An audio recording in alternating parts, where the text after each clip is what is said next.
Welcome, welcome. Hi, Kobe. Hi, Ahavala. I love that picture of you. Um, okay, we're gonna get going. Shawn, your wins and gratitude. I finished up a very long-term accounting project this week, and it has freed up an amazing amount of space inside of my mind and body and spirit. And I'm really excited to begin exploring that space. And the thing that I'm grateful for is that I have an impulse to write. Um, yeah, I think the fact that we even have writing as a species is a tremendous blessing, and I am really grateful that I get to do it and that I choose to do it. That's awesome. Oh, good. I love that too. We were talking before people came on, but writing such a blessing in my life too. My win is my team, we had a ski race for the ski team that I coach, and my team, the girls got triple crown, which was like super exciting. And I got second in the coaches, which was good. I lost by like 1 second to the first, so that was exciting and really fun to race. And I'm grateful for the space. I had a trip I was supposed to go on these next 2 days, and I have this like yummy space to just get organized and settled for the trip I'm taking. So on Monday I leave for the British Virgin Islands, and be gone for 2 weeks. So Shawn's teaching the next two classes, which is really wonderful and one of the blessings of partnership. So anyway, I'm really full of gratitude today and excited for today's class. Shawn, do you want to drop us in and we'll get going? Let's do it. All right, so let's take a moment to deepen into the here and now. If you haven't already, please close your eyes, and we'll begin with a few slow, deep breaths in through the nose and out through the mouth.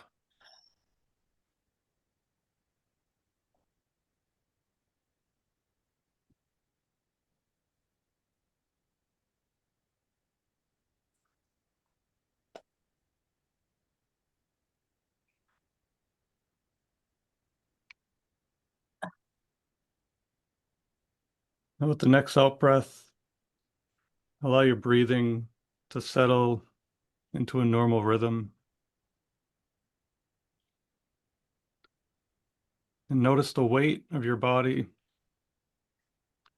on the chair or the cushion beneath you.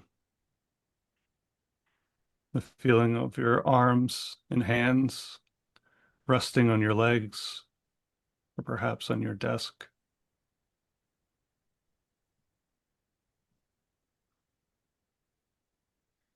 Feel your feet on the floor.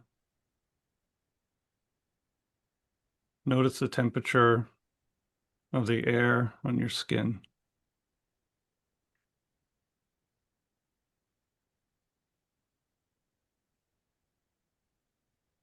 Bring your attention to your breath again, not trying to change it in any way, just noticing. Follow the cool air as you breathe in through your nose. Notice the warmth of the air as you breathe out.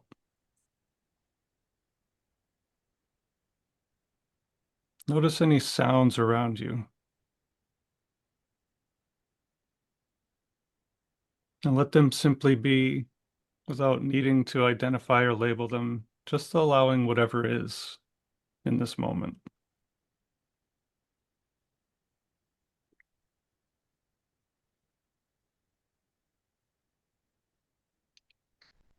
And now bringing your attention to the body, begin at the top of the head.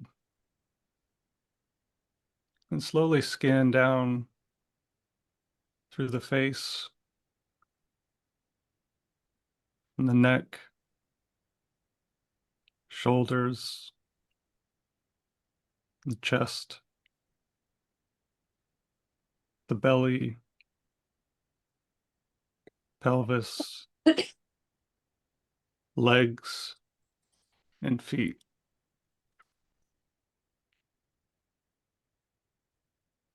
Keep all of your attention in your feet and bring your focus to just one of your big toes, feeling whatever sensations are there.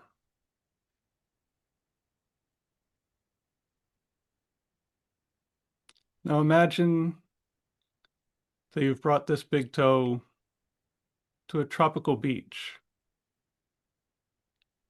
on a deserted island on a warm and sunny day. It's just you and your big toe on this beautiful beach. Feel the heat of the sand as you begin to walk toward the ocean.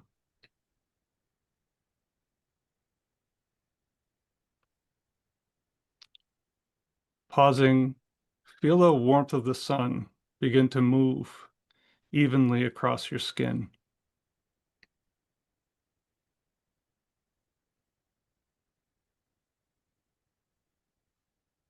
Look out across the horizon and slowly begin to lower your body and gently settle into the warm, dry sand beneath your feet.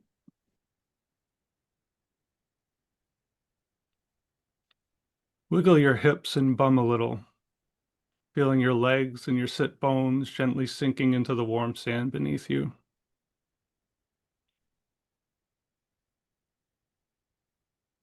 Feel the support of the earth.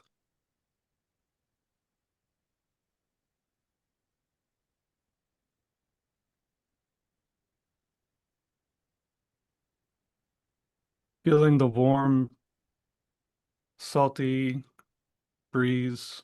Breathe in deeply and smell the scents of the sea.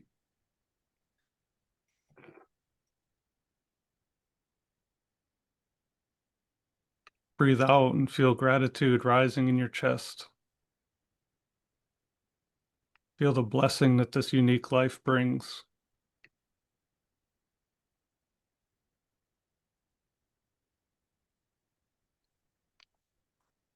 Acknowledge the blessing of free will and the choices that we get to make each and every moment.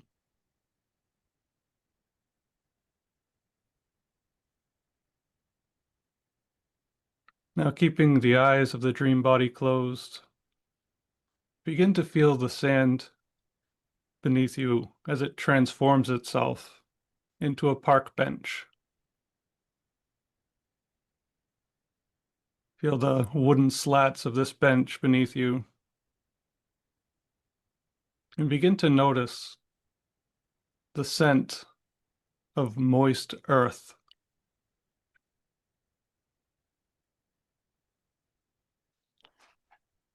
Notice the melodic sounds of a tiny bird as it makes its way through the damp ferns or redwood forest beside you.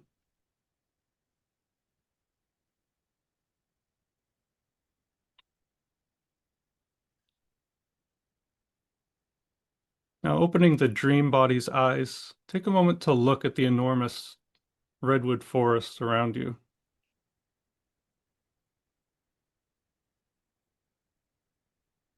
See the filtered sunlight shining through the canopy and through the fog of a warm summer morning.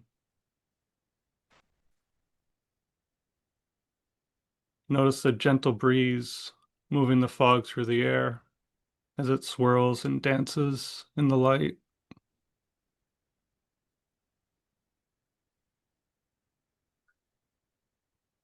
take a moment to just watch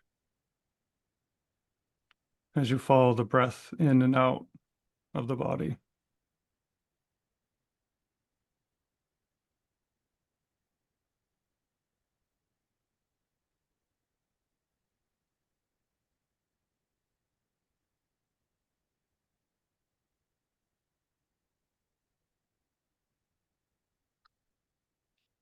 Closing the mind's eye now. Bring your attention back into the room where your body is sat.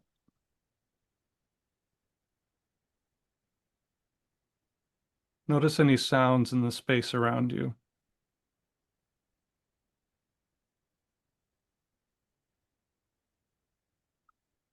Now feeling the weight of the body on the chair, begin to wiggle your big toe, breathing in through the nose.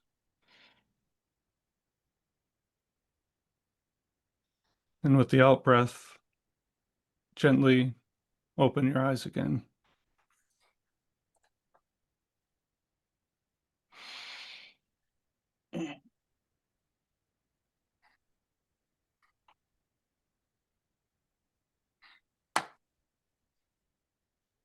Wonderful.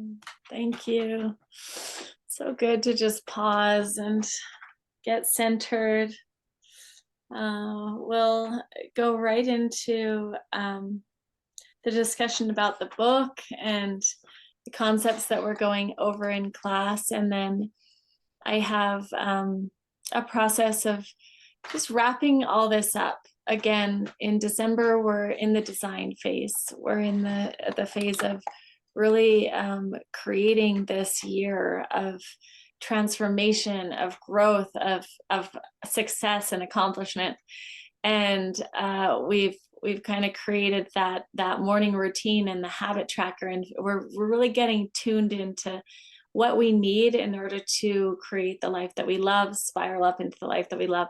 So we're wrapping it all up today in this design phase, and then we're going into communication next month, which is super exciting. And again, so foundational to what we're focused on is health, wealth, relationships, right? And so the core foundation of relationship is so much around communication. So really excited about where we're going with that, and jumping into nonviolent communication next week with Shawn.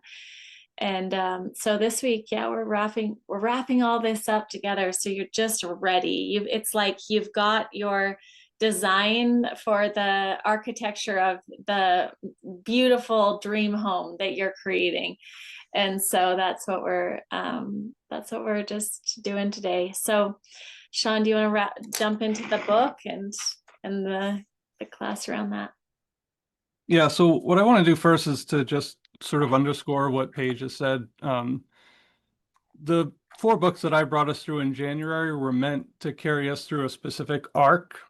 And so far, we've laid down some foundation blocks with the first 3 books. So the compound effect taught us that there's a structure to the results that we get in life, that our results are comprised of small choices and behaviors which compound over time. A great example of this is if you took a 10-year-old and he or she invested $10 a week at the 10% average return that the stock market has returned over the course of, the last 100 years. When that 10-year-old turned 70, they would have $2,168,753. I mean, $2,168,753. So $2,168,753. So almost $2.2 million just with $10 invested once a week for their life, which is pretty remarkable. It just shows that, the things that we do don't add up, they compound over time.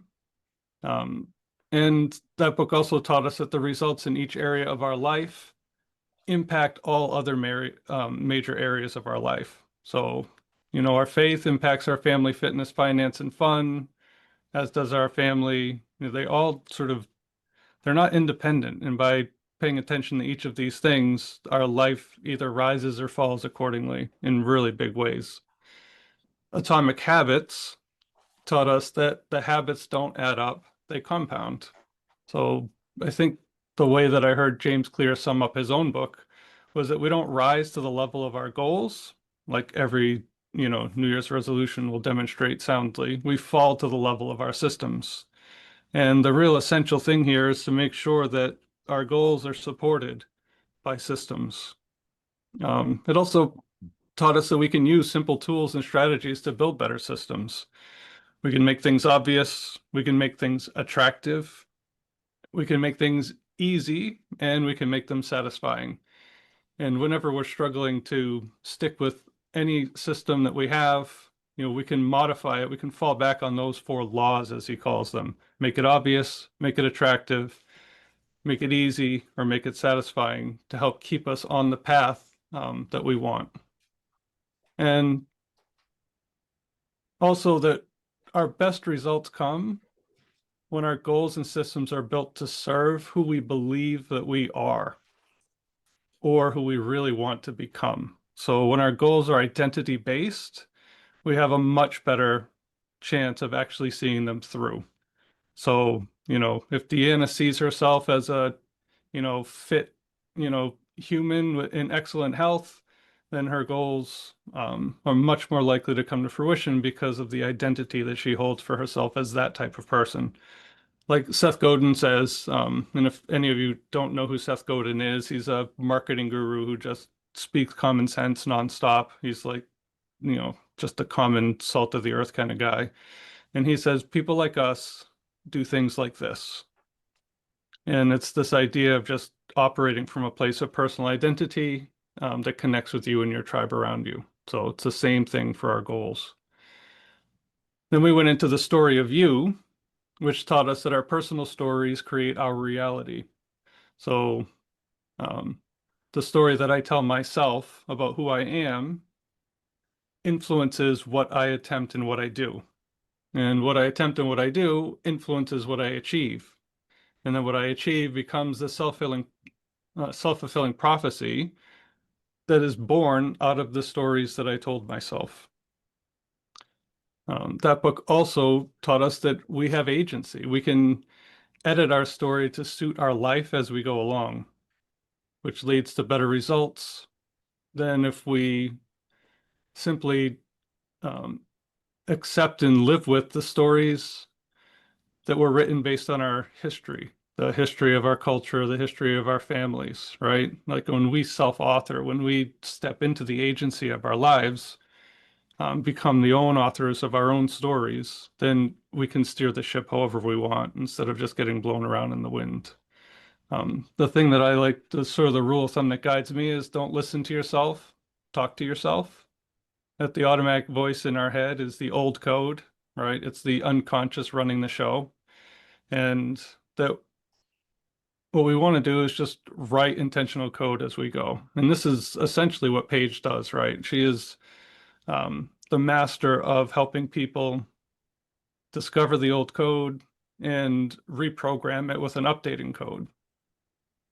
Yeah, I wanted to just touch on that because really the simplest way to rewrite your story is to go into hypnosis, to go into that place of like finding the old story and then seeing it from a different perspective and finding out the truth of it, right? Like a lot of times we'll find parts that were super embarrassed when you were like 7 years old on the playground and decided that you like aren't acceptable in society and you have to always be checking yourself, and he always has to make sure that have this hyper sensitive and hyper aware aspect of yourself. So there's all these different things of like, I'm not acceptable, I'm not enough, I'm not lovable.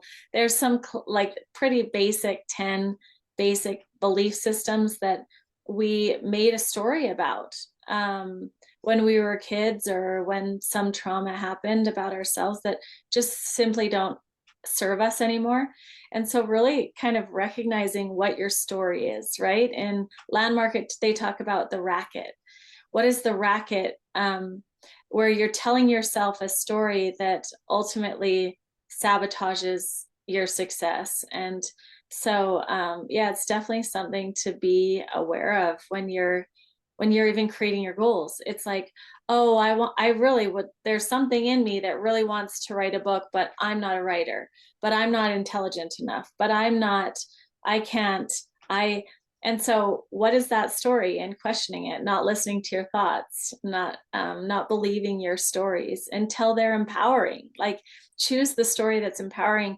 And it's one thing, all the books tell you to do it, and all the stories, people are all saying you've got to do this, but the fact is it's it's one thing to know that you have to retell your story, and another to go in and actually reprogram and do the work on the subconscious. And so there's several ways to do it, right? There's EMDR, there's hypnosis, there's psychedelics, there's all these different ways that you can go into the subconscious, but it really is the fastest and easiest way. Yeah, that's for sure. It's actually kind of crazy how fast it is. Yeah. But in your normal day to day, um, taking an inventory of just listening to, hearing what the automatic voice says. And, what I've come to do is when I hear the automatic voice, I examine it. And if it's up to date, I go, yeah, that's right. Perfect. And if it's not, I just say, hold up a second. Thank you for trying to keep me safe. I appreciate it.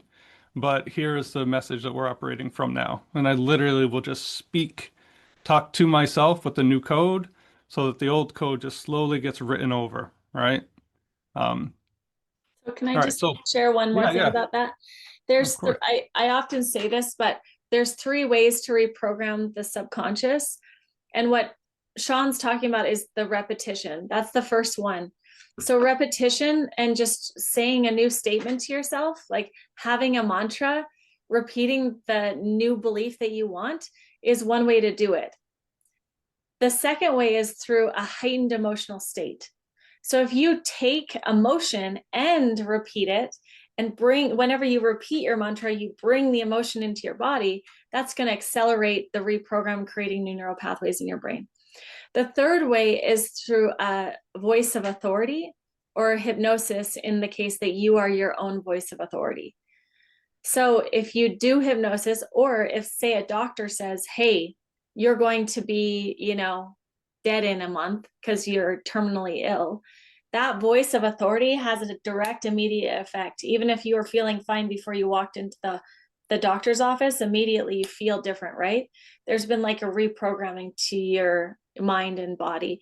So in our case, when you recognize that you can be your own voice of authority, and you can speak the truth to yourself, and you can repeat these mantras, and you can bring the emotion into your body, then ultimately you have like this triple package power source for programming the mind. So I wanted to just share that because that's a super important thing to know when you're like aware of the stories and then wanting to create new ones. Right. And this is the purpose of the life GPS, sheet, filling out exactly what you want for your life, and then periodically reading it to remind yourself to really tell your conscious and your subconscious exactly what it is that you want.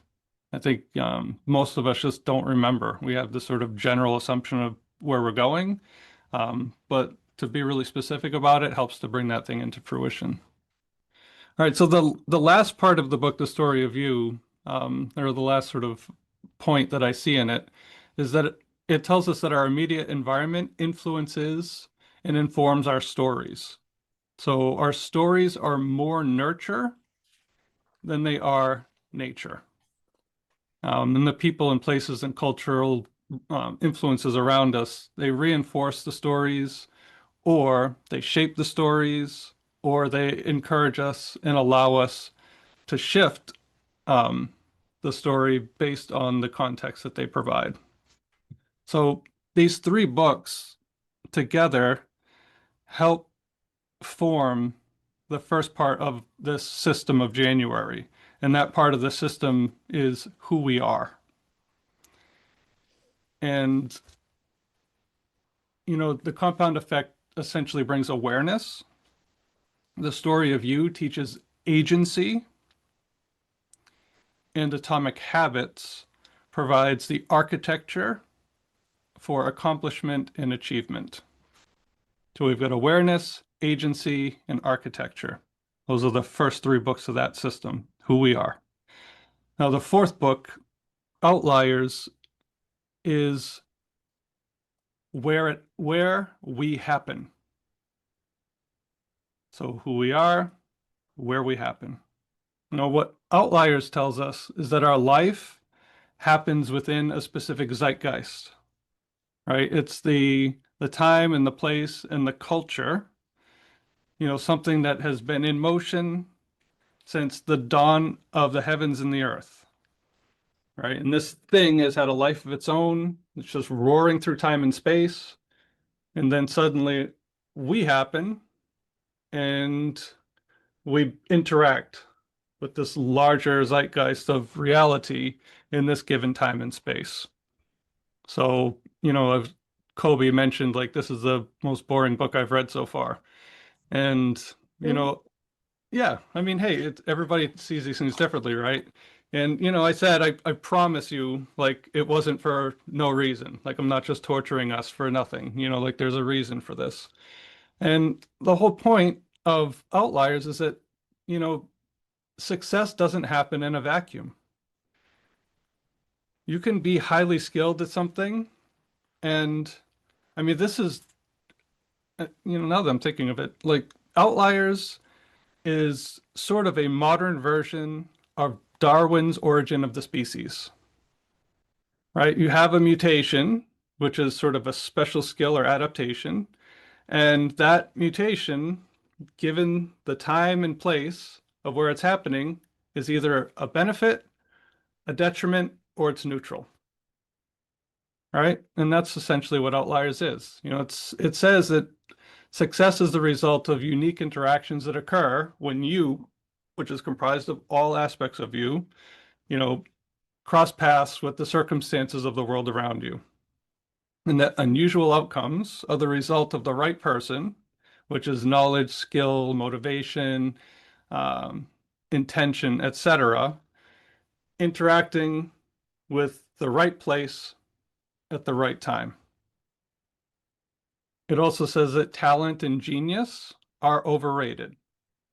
So one of the things I found really interesting in the book personally is that talent and genius, like, the raw intelligence of talent and genius can only get us so far. That once you get beyond an IQ of 120, there's no um, correlation between somebody who's got, um, the an IQ of 190 and 120, like, the results that people get after that aren't correlated. Once you get to the point of adequate, what you achieve in life is based entirely on what you do and not, the raw talent that you were born with. It also teaches us that engaging with specific skills deliberately over the course of time, right? In this, they use a benchmark of 10,000 hours, um, is essential to achieving mastery of any specific skill. And I think that's, it's really become an understanding in circles of achievement and accomplishment that you got to get your 10,000 hours in to master something.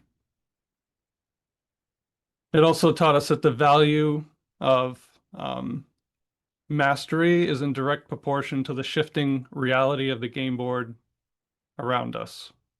And that one skill that is totally worthless today can become exceptionally valuable when the game board shifts. I mean, this can happen because of natural disaster. It can happen because of economic shifts. One person studying AI in a timeline where, artificial intelligence didn't become anything would just be a lone researcher, following their passion project. And then suddenly the technology shifts, NVIDIA comes out with a special chip that allows this person's lifelong nerd interest in research to suddenly become leverage and spread across an entire society. And there's just a million examples that we can, like, we've got people here on Maui that are expert foragers, and they're just fringely interesting to all the naturalists and hippies. But suddenly, if the boats stopped coming, because here we have 3 to 4 days worth of food in our supermarkets, and if the boats stopped coming, the shelves would be empty within 4 days. So suddenly the skills of natural foraging, which are just kind of a niche interest now, would suddenly become exceptionally valuable if the boats didn't come anymore, right? So that's it. It's like who we are interfacing with the world around us. And that these skills either rise and fall in demand or in value based on the changing game board. Another thing that the book tells us is that the legacy, the cultural and ancestral legacy that we each carry within us plays a major part in the way that we are in the world, which plays a major part in the results that we get in the world. You know, because I mean, I have a very balanced group of friends, so they're all across the, political spectrum. And, I can think back to when I was in college, which was a very long time ago. And, you've got people that felt really sort of anti-military, which is totally understandable in a time of deep and lasting peace.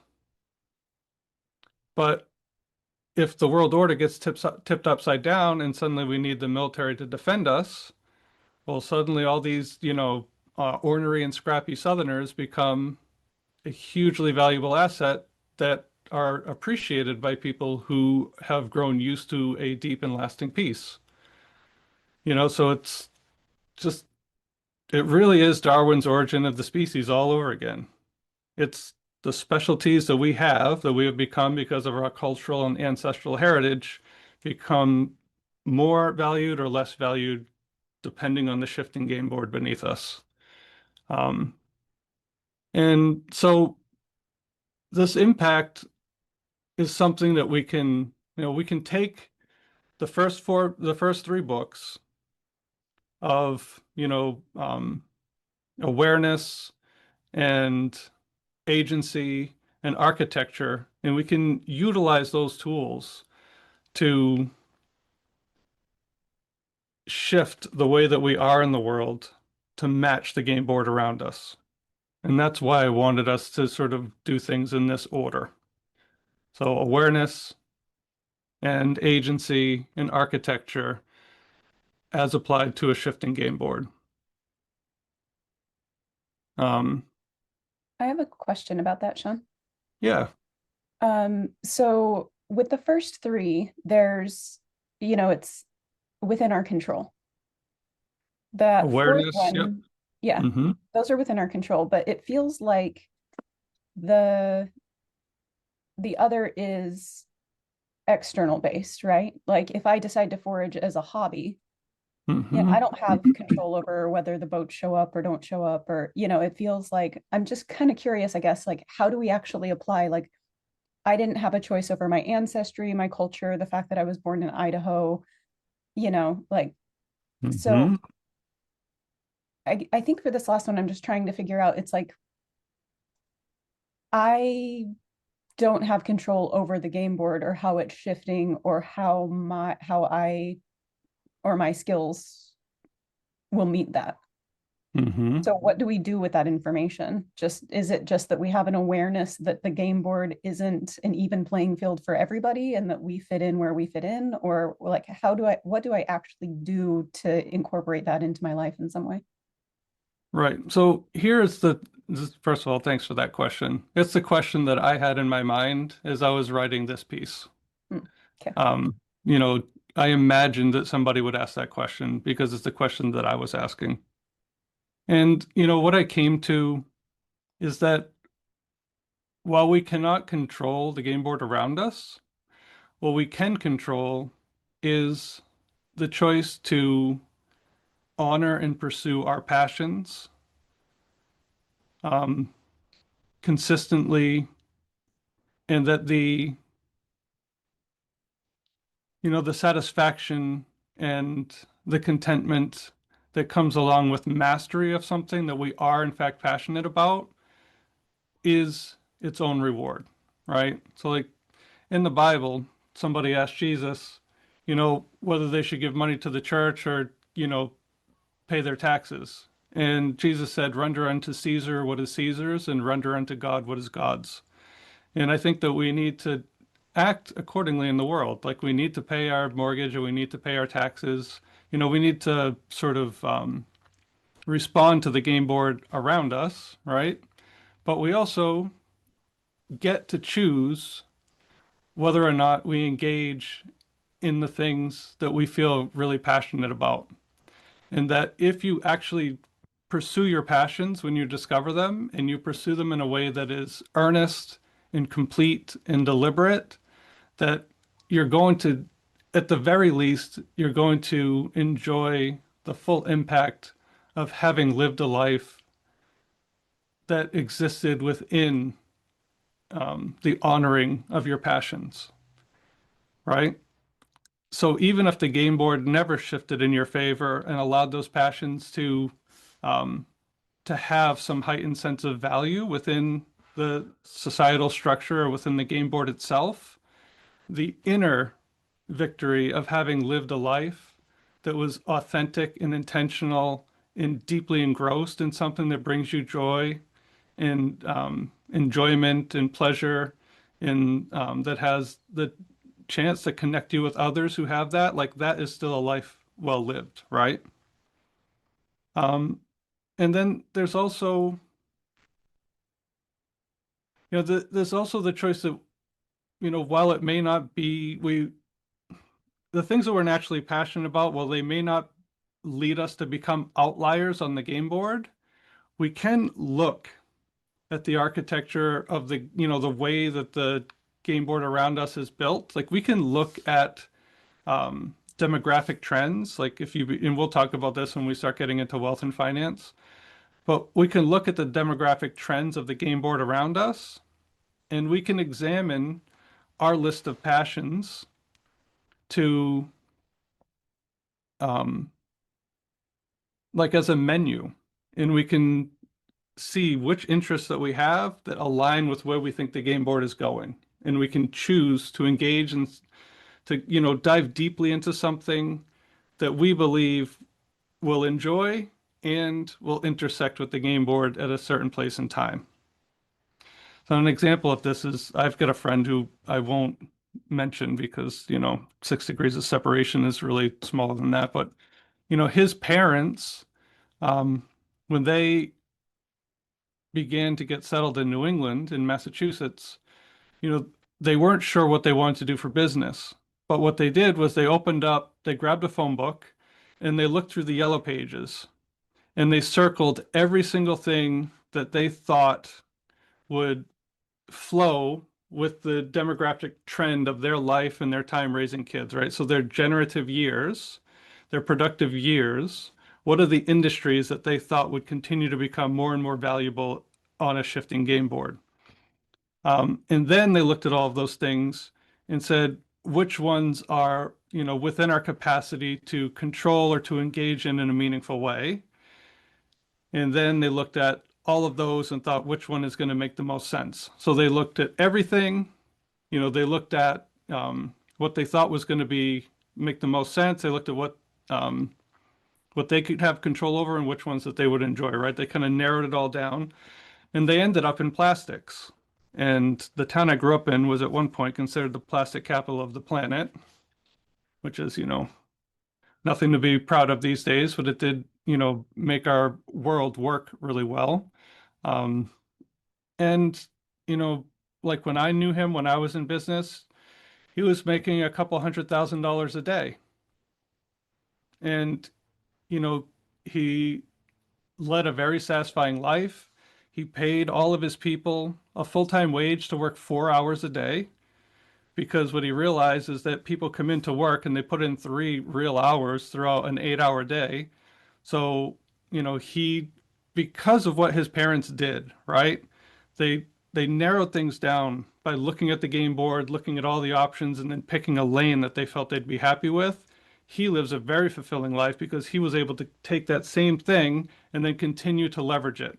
He put his passion into efficiency and into people and into, he was able to respond to continue his parents' response to the game board with his own response to the game board of culture and to shift and improve things in a way that, I mean, he's so proud of the fact that his people only work 4 hours a day and earn a full-time income.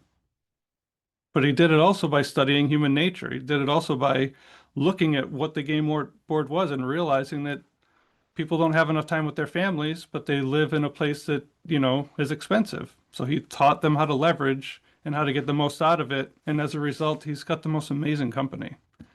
People are happy, people are healthy, everything is balanced. So, the moral of the story is whether or not our passions lead us to become outliers in the world around us, that is entirely out of our control. So, A, don't get down on yourself if your passion isn't, you know, fully congruent with making you a tremendous success in the world, but also realize that the world around you could shift at any time, and suddenly your passion could become a really highly valuable commodity. And then the thing that we can control is examining what lights us up and then choosing to deep dive into something so that even if the world around us never appreciates it in a way that makes us an outlier, the satisfaction and joy of having lived a life that felt meaningful to us in the end is what's really going to matter when you're on your deathbed and somebody like me is holding your hand, guiding you across the threshold. You don't have a life full of regrets because you lived it earnestly and sincerely, and authentically and with purpose, intention.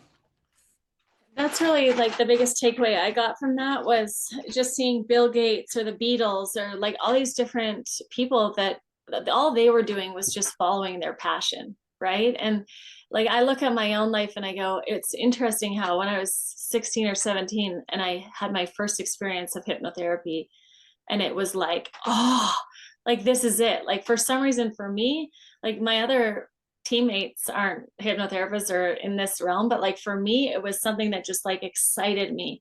It was like when I got my feet done for the first time with the reflexology, it was just like, oh my gosh, I want to do this, and I would just do it just for fun, and then ended up doing it as a doula, right? So now I do this, and it's a time when like hypnotherapy 20 years ago was seen as kind of woo woo, and it was some Right. mind control, and now it's like it's only this last couple of years that when I say I'm a hypnotherapist, people are like, yes. But that's like a huge shift on the game board that has Exactly. not been. Like 5 years ago when I was doing this, I would say that, and it was not resonating, and now it's resonating, right? So like we don't know, but just keep following your passion and keep following that, like, and this is what I want to do, and this is what I would want to put 10,000 hours into. And that's really my big takeaway from the Outliers was like there all of this stuff, and really trusting that there is like a bigger thing happening. Like there's no way, how did Bill Gates and all these people born in 1955 or whatever it was, like they were there and born and interested in that and had the perfect environment, and like those mothers had the right amount of money to give them get the computers that they needed. Like all of it's happening in a way bigger scale than we can ever imagine, and so all we get to do is play our game, which is follow the joy, follow the passion, like keep pouring into what's lighting you up. And I really think that's the key.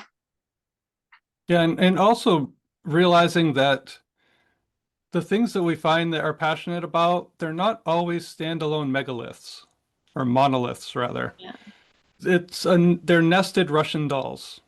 So, for example, I didn't have a passion in becoming an anesthesiologist, but I chose to pursue that initially because it was a way out of poverty. Like I didn't like having to buy my own clothes when I was 12 years old. That did not appeal to me growing up that poor. I hated being poor more than anything.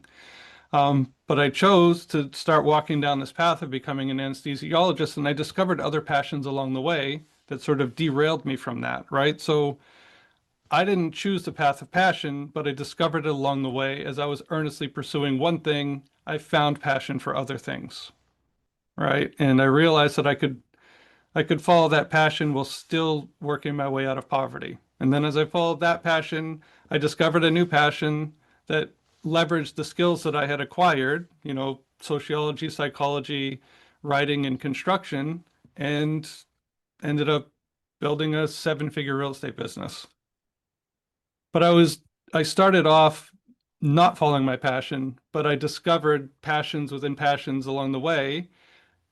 And it turns out that the things that I pursued very deeply and meaningfully ended up adding up together to become very valuable in the society around me. I didn't plan on it, but because I had really followed my passion of writing, because I really followed the discovered passion of psychology and sociology, and because I had also really followed my passion of being like my grandfather and learning construction, those passions all merged to make a real estate career like very easy and very lucrative when I was 25 years old. Right? So it's the nested Russian dolls of really pursuing things that we're passionate about while also not ignoring the fact that we exist within a game board that requires us to make our rent and to save money for retirement and to have health insurance and to, it really is render unto Caesar what is Caesar's and render unto God what is God's, you know, or as Jerry Brown in California once said, we're going to go left and right at the same time. You know, I just think it's doing each of those things with intention and just allowing the nested Russian dullness of it all to unfold as we go. Just don't swim in a circle, right? Don't run in place, don't swim in a circle. Like pick directions and get after it. Yeah, Deanna, you've got a comment. Yeah, so first of all, Havla, thank you for taking us down this path. But I just wanted to add that, and you may or may not disagree with me, or this may or may not spark something in you, but I've tried to take a step back at many, many stages over the course of my life. And what I always noticed was during this spiritual / physical experience, how interwoven everything is. And that I truly believe that I am here for a reason. I might not even know what it is yet, but all of the different passions, all of the things I've done, all of the roles that I've played, if you take any one of it away, the path would have completely changed. The game board would have completely changed. Like Shawn has been in my life for 30 years now. There is one individual who, in my opinion, was deeply inauthentic and is someone that was in my life for a very fleeting period of time. But if not for that person, he and I would not have a relationship. And the amount of growth and introspection and laughter that has happened because of that relationship is astounding. And if I literally plucked this one person out of my life in 1996, none of that would have happened. None of it. And so I think that's really cool because, yeah, the board is just happening, but like I was literally put into this reality with all of these other pieces at a very specific time. And I think that that is for a very specific reason and not just one. Like the ways in which people have given me feedback for what I have brought to them is stuff that I wouldn't have even thought was that big of a deal. The impact was massive. So I think it's really cool, like when you stop to think about it in that way. Beautiful. Any other shares or comments or insights before we move on? I'd love to hear what anyone else has to share.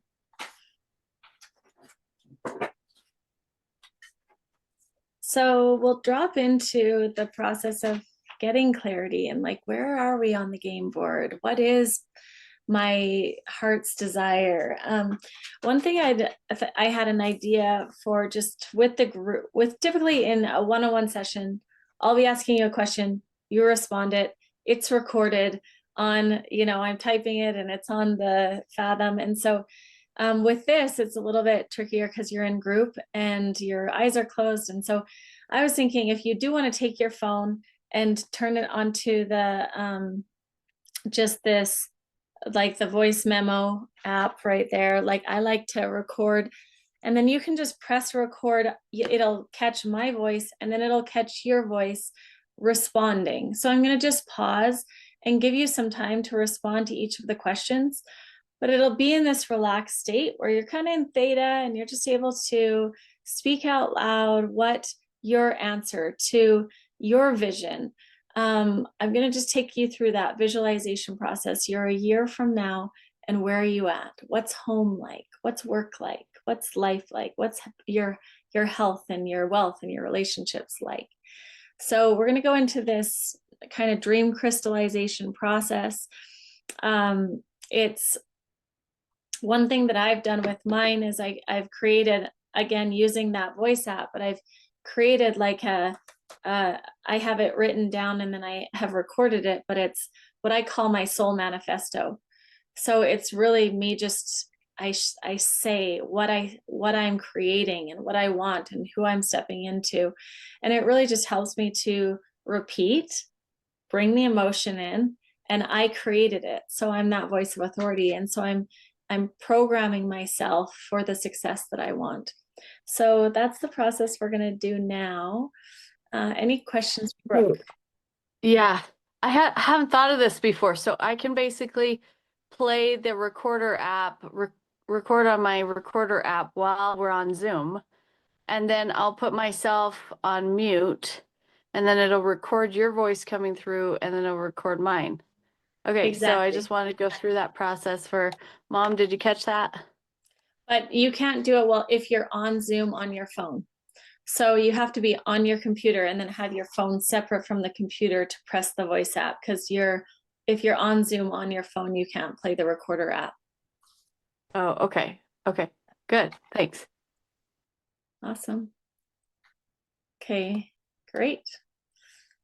So we'll take a deep breath, drop into relaxation, just breathing into the belly, up into the heart, relaxing the shoulders, and just tuning into the body. Dropping out of the mind, just noticing where in the body it's calling for a little more breath, a little more attention, a little more love. Breathing into that space. Doing a quick body scan, just noticing the top of your head, your eyebrows, your forehead relaxes. Your eyes heavy and jaw relaxed. As your jaw releases and relaxes, it sends a message to the rest of your body that you're safe, you're calm, you choose to be here. Just repeating that in your mind. I am safe, I am calm, I choose to be here. As you breathe again into your belly, you breathe all the way up into your heart. You begin to find a rhythm of 5 counts in and 5 counts out.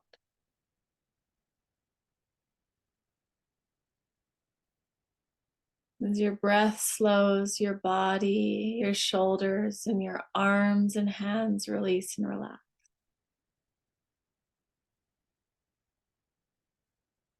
Down through your belly and hips, legs, and feet. Just tuning into the frequency of gratitude by thinking of one person that you're really grateful for. Just thinking of the reasons why you're so grateful for that person. The amplifier word of why, because. Noticing how the gratitude for them grows and you can feel it in your body. And just send them some of that love and light, almost like you're sending them white light to surround them and hug them. And this hug of white light is actually felt by them. It's really amazing how we can send energy all over the world. Wherever they are, they feel this. Maybe thinking of a place now that you're grateful for. Think of the reasons why. Because. Because.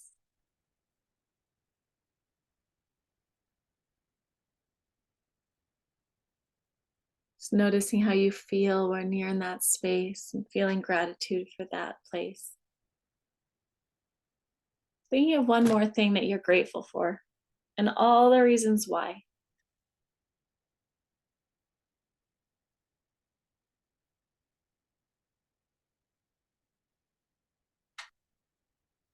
In your mind's eye, I want you now to begin to see a doorway in front of you. This is a doorway that's perfect for you. Just notice what size it is and the shape, the colors, materials by which it's made.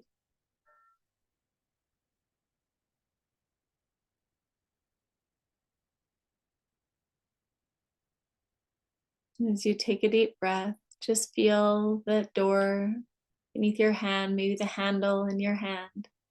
Feel the coolness. And notice that as you push open the door, you're stepping into 1 year from now. Notice that you immediately feel a little bit different and you tune into your body and you notice that your health is optimal. You feel stronger, healthier, and you begin to notice what you eat each day.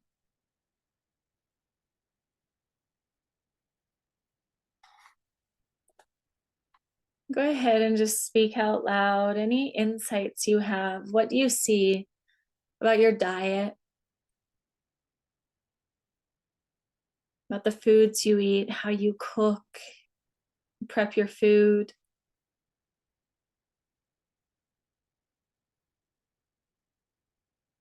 What is your health routine?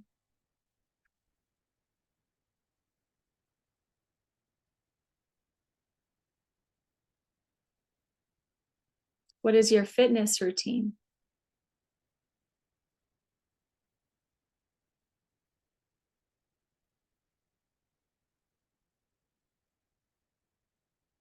Maybe you tune into your finances and you just notice that there's a certain sense of safety and security and groundedness that you feel about where your finances are. Maybe you look at your bank account and what do you see? How much did you make this year? How much did you save? Invest? How much did you give?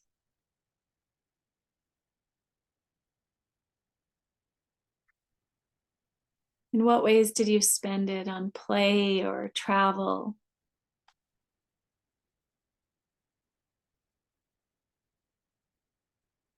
Just taking a look at your career and what you're doing to make money. What do you notice about it?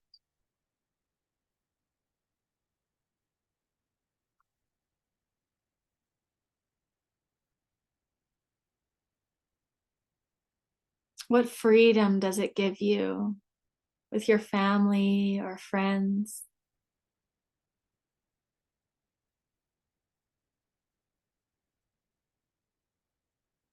Just tuning into your friendships. What do you notice about your friendships?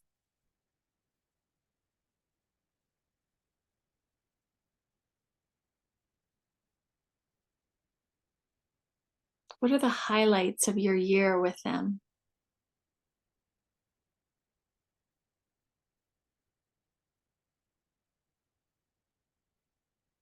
What about with your family? What do you notice about your siblings or your parents or your kids? What's your relationship with them like? How has it shifted and improved?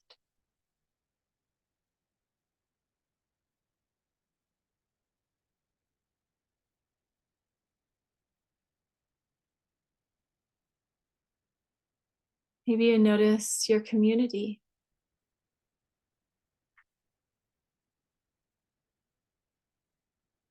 Experiences that you have, or how you contribute or receive.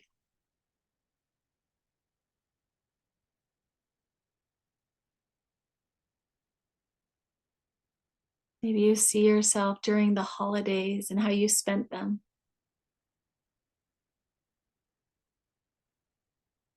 Who you co-created with.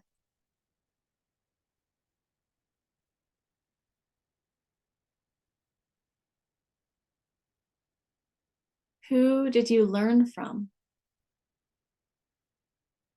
Mentors, coaches, teachers.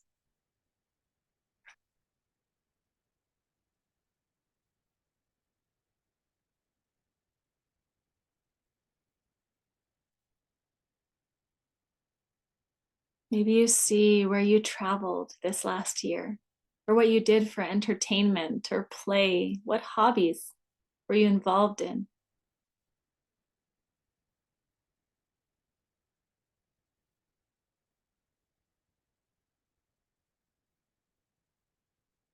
Did you go on a dream getaway?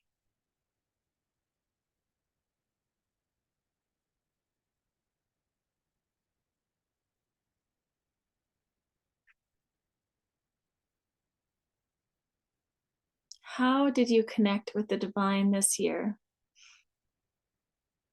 What is your relationship? What are your practices?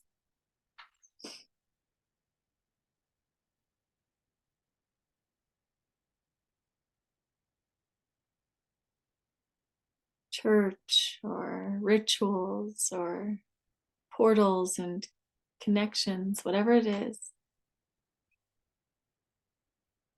Maybe daily study. Just looking at your spiritual life and what you did this past year to feel even closer to the divine, the great mystery, to unconditional love, whatever you call it.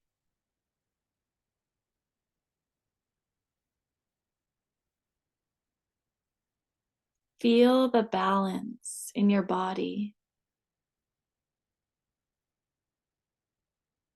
How you balanced career and personal time and relationships.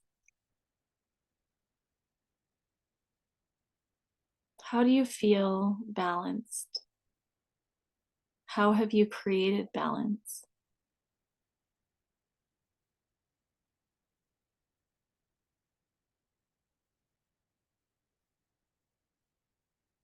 Are there routines? Built-in relaxation, meditation, prayer,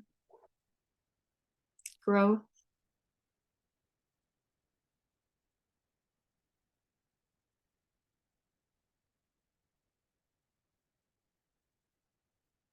What does home feel like? Do you have organizations and systems set in place?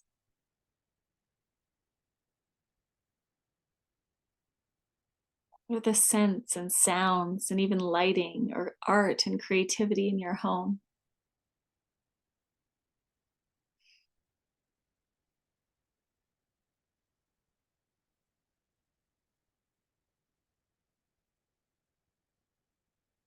What's essential in your living environment for your success?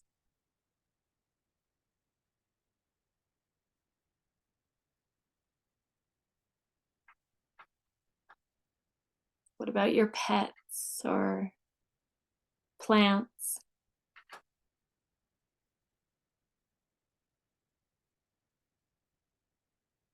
What about screen time and media?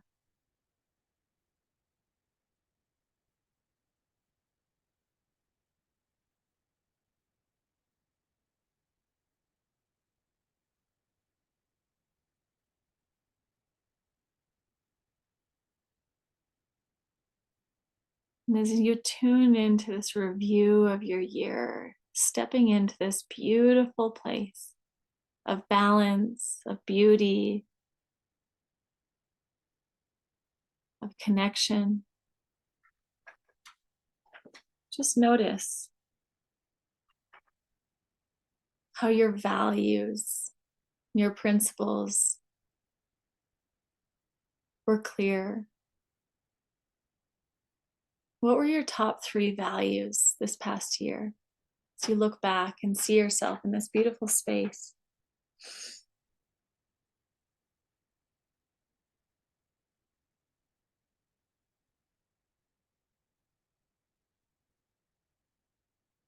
Just take a moment and speak out loud what your mission statement is. I am.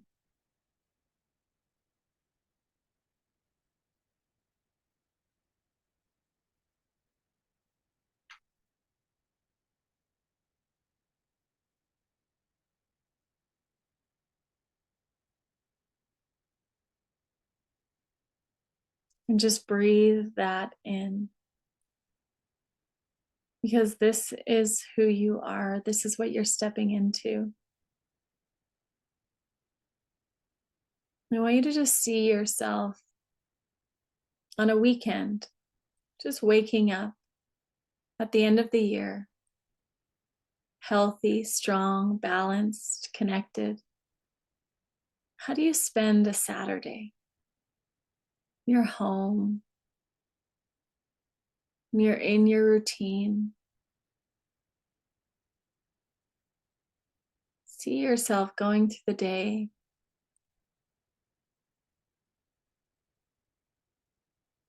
Feel the balance in your body. See yourself on a Sunday. How do you spend your Sunday?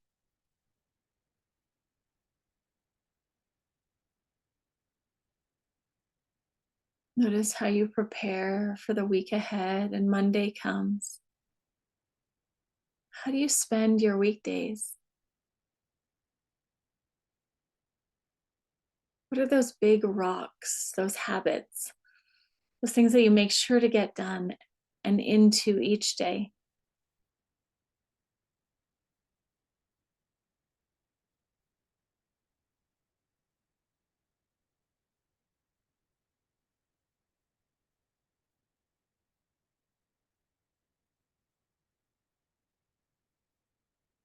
Notice how you find the time to relax. You also know when it's time to put your head down and work hard, push those weights, build your business, get new clients, whatever it is.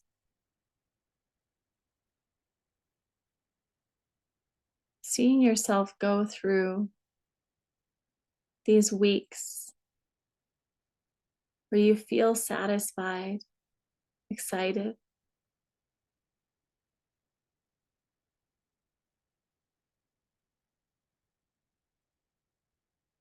And so this is your vision. It can shift and change, but this is what you get to step into. And so I want you to go ahead and just go back out through the door and notice that you walk into your safe place, a beautiful place where you feel so safe. Maybe in awe of the beauty of where you're at. As you walk back out through that door, just 1 year from now, you know that you can continue to go back there and into any timeline you desire to get clarity, to plan, to create. You come back through that door and you just find a place to sit or lie down.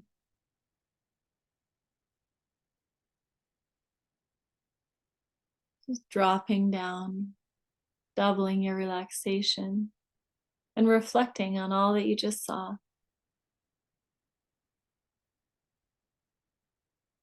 Breathing deeply.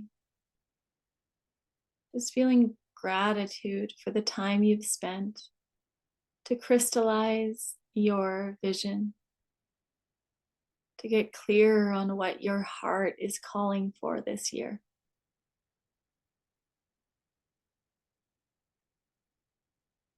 I want you to just choose one thing.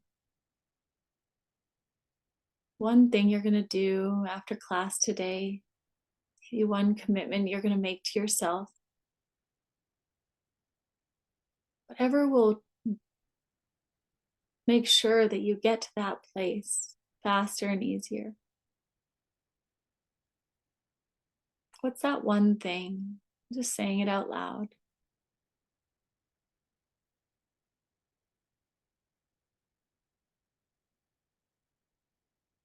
And when you're ready, go ahead and wiggle your fingers and toes. 1. As I count you back up, 2, you'll notice that you'll remember everything. 3, we have this recorded and you have it so that you can write it out and continue to work on this beautiful plan, aligning with your values, goals, mission statement. 4, raise your arms above your head and put a smile on your face. 5, open your eyes and say the word yes.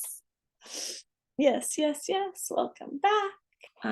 What were you able to see, or does anyone want to share what you discovered or your mission statement? I would love to hear if anyone's did come through clearly with that. It was a quick visualization, but I always love hearing.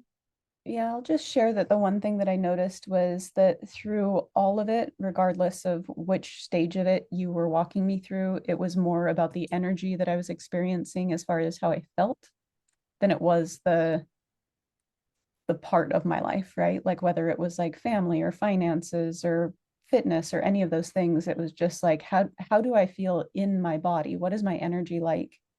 And feeling into that is the takeaway of being like, oh, it doesn't matter what the thing is, it's how I feel when I'm doing the thing. That it's like, oh, this like my mission statement is basically to be in that energy in everything that I do, because then everything is going to be exactly the way that I would want for it to be, because Oh I'm my gosh, I I'm love in that. that right energy. So just feeling in my body what it actually felt like, which for me was honestly just this like pure, authentic expression of joy.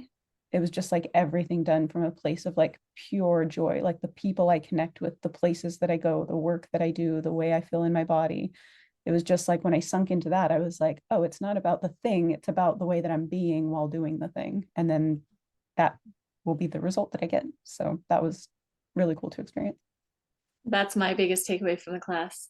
That was so good. Like, I love that so much. It's just like knowing your true frequency and aligning to that, and just keep like, okay, this is me again, and keep coming into that. And whenever we, like, one of my mentors and good friends, Gerald Rogers, always says, like, all suffering comes from forgetting who we are. And when you really remember, this is who I am, this is the frequency, then just as soon as you get out of that, it's like, oh yeah, if I'm out of joy, it's just I need to remember. So I love that so much. Thank you for sharing, Havilah. Brooke, Brianna, you're kind of off camera. Anyone else want to share? If anyone did come up with your mission statement, it's really powerful to share. It's also, I love the concept of like when we are creating an intention shared with 2 or more people is like 6 times more likely to come to pass. There's a power in community and sharing. And so if there is something that you saw in your vision that you want to share and state, and like, this is what I'm doing or creating this year, it's a really powerful space to share that. And Mary Joy, I think. Yeah, and I'll share mine too, Paige. Oh, great, Brooke, go ahead. Thanks. That was really, really neat. And as I'm learning about Enneagram stuff, I'm seeing how when I'm committing to movement and not being still, I was still for a long time, sort of lulled in my own. And so it really is empowering to be my slogan for this year is move to happy and healthy. So when not being afraid of like putting the effort in and doing the work, having the hard conversations, and also like literally getting exercise in so that I have the endorphins so that I can propels me forward. So that's one thing. And my mission statement is really so that's what I saw in the meditation that you just, the hypnosis that you just did. And then my mission statement is to co-create incredible beauty and happiness and health with the people that I care about in my community, in my family, be a contributor to that, to the beauty, to the health, to the well-being, to the happiness, and focusing on that. And despite, you know, some of the hard things, like focusing on what I want to get more of. And so co-creating that and really looking for inspired co-creation. Those are the ideas, and I don't have it written down in an exact mission statement yet, but that's the idea. I love that. Thank you so much. And the power of a mission statement is really, I know it's like a Stephen Covey kind of thing, but it's so core to what I do. Like, I know that I keep coming back into my decision making, saying yes or no to things, choosing things based on my commitment to my mission statement.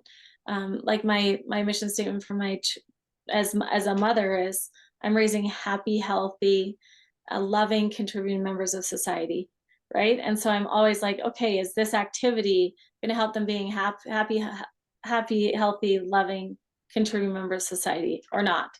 And we keep playing this game of like, is this in alignment with my principles, right? So let's go around and just share your takeaways from today, your biggest takeaway, and then we'll wrap up. So I'm resisting something, and I'm trying to just sit with that and figure it out, because what I was reminded of yesterday was that the path that's making you uncomfortable is the one you need to walk down. Why is it making me so uncomfortable? Where's the block?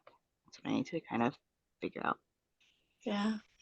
And I would really look at who the protector is. Like, what is there's a protector that's saying, no, no, no, don't do that. And what's the purpose of that protector? To protect you from what? What's the fear, right? So a lot of times when there's that, I don't want to do it, like, stop, don't do this, there's some part of us that's going, it's not safe for some reason. So just having a conversation going like, oh, okay, so what are you protecting me from?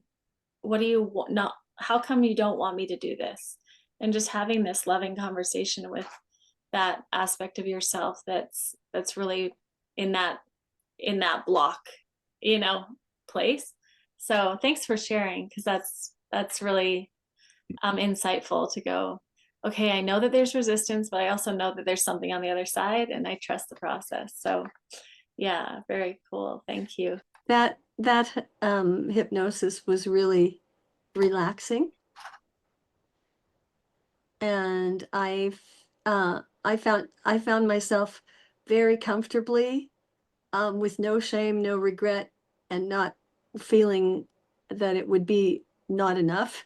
I just relaxed into it. I heard every word. It was so relaxing, and it just made me go into a space that was, again, my word this year is spaciousness and spacious. And it made me move into a state that was really, really very dynamic and comfortable. That's kind of almost opposite. Oh man, that was just so cute when she said go down roads that are uncomfortable, because I know it's work, but I mean, I just really am so happy that I don't feel any regret, and and that it was not enough to just relax into what you just did. So anyway, to me, um, uh, again, I would just say the tracking part. Shawn has shown us one way, and I'm trying to get more and more into using that system as I track my mission statement, track what I'm doing. Yeah, beautiful. So thank you. And it's neat to see different stages of people's lives, right? Like there's the like, let's go, let's move. Like this is going to be a big year of growth. And then there's other years where you're like, I'm in a really good place where home feels really beautiful and finances are easy. And so anyway, it's just different stages. Kobe, go ahead. I probably got like halfway. I didn't really like let myself, I think, get to the point where, you know, I listened to everything, I have it recorded, but I feel like I want to redo it again with just, yeah, just on my own, and actually speak out more of the questions. But one thing that I guess is coming up is just the cleaning up the clutter. And you know what I'm working on is to the organization skills, and trying to get a little bit better with that. The process, but may not have given enough time to like really sit and get the answers. So it's a good thing to do again. Did you have a biggest takeaway, or did you want to share your biggest takeaway from today? Yeah, I think that was my biggest takeaway, is just that as Awesome. long as I'm in authentic, joyful expression, that the outcome follows. So good. So good. Okay, awesome. And Shawn? The thing during the meditation, I heard my grandfather's voice in my head, and it was when I had asked him, you know, so far, what's your favorite decade of life? He's 90 now. And he said, maybe my 30s or 40s, when I still had some mountains left to climb. And yeah, it made me feel excited for the year ahead, because I've got really, really big plans after having a reasonably restful last, 7 or 8 years.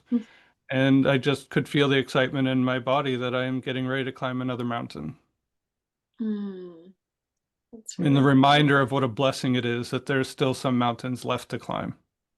I love that. It's really beautiful.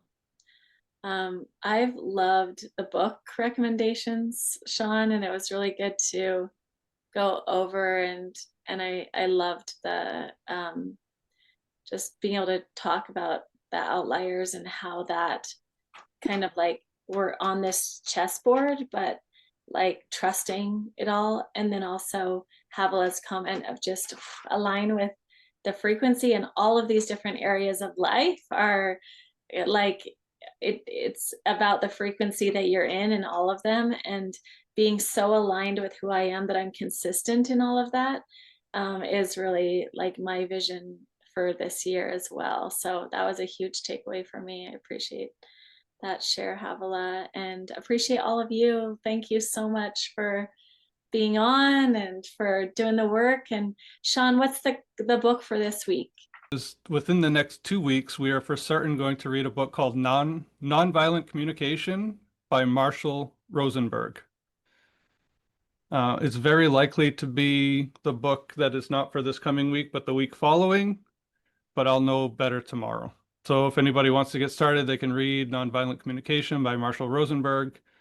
And what I really want to teach next week is going to require a different book, and I'm just not sure what that book is yet. But I will populate the sheet by the end of the day tomorrow.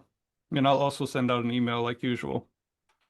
We'll have there's a link to all of the recordings, the playlist for the recordings for this class on the sheet as well. So reach out if you guys have any questions of getting the resources and everything. But Shawn's put the system in place. It's pretty straightforward. Okay. Love you all. Thank you. Have a great Love week. you guys. Aloha. See you in 3 weeks.